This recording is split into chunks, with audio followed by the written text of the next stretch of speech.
Allah Subhanahu wa Ta'ala bisa menunda atau membuat tidak terjadi keruntuhan suatu bangsa, suatu negara, suatu rezim, suatu imperium, suatu peradaban karena kezaliman. Apabila ada perlawanan dari orang-orang yang ada dalam bangsa itu, dalam negara itu, dalam imperium itu, dalam peradaban itu, terhadap kezaliman dan tirani tersebut. Perlawanan kepada tirani itu akan menciptakan dialektika, tarik-menarik antara kekuatan tirani dan kekuatan perlawanan terhadap tirani.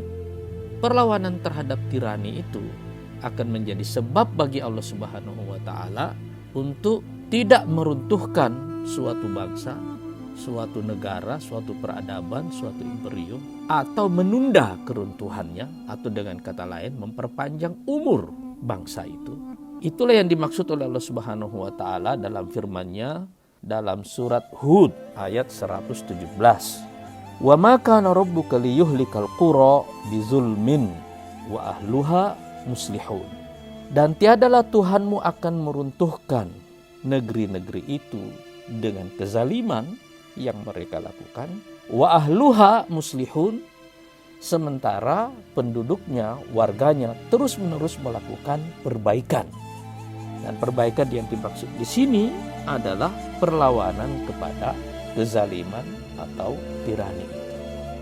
Syekh Rashid Ridha membuat satu perumpamaan yang menarik, bahwa tirani sebagai sebab keruntuhan suatu bangsa itu seperti penyakit dalam tubuh individu, dan perlawanan terhadap tirani itu adalah seperti perlawanan antibodi dalam tubuh individu kepada penyakit yang masuk ke dalam tubuhnya. Jadi pertarungan antara penyakit dan antibodi ini itu sama seperti pertarungan antara tirani dan perlawanan terhadap tirani. Apabila individu mempunyai kekuatan yang berbeda-beda, begitu juga dengan bangsa atau negara atau imperium atau peradaban. Ada individu yang memiliki antibodi yang kuat, sehingga dia bisa melawan penyakitnya dan mengalahkan penyakitnya itu.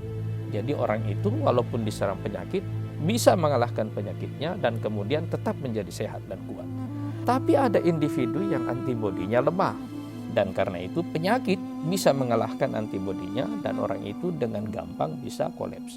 Keadaan seperti itu juga terjadi pada bangsa, pada negara, pada imperium, pada peradaban. Jadi kita harus memperkuat antibodi sosial kita dengan semangat islah, semangat perbaikan, semangat perlawanan kepada tirani itu, sehingga tirani tidak membuat kita kolaps sebagai bangsa, sebagai negara, sebagai imperium atau sebagai peradaban.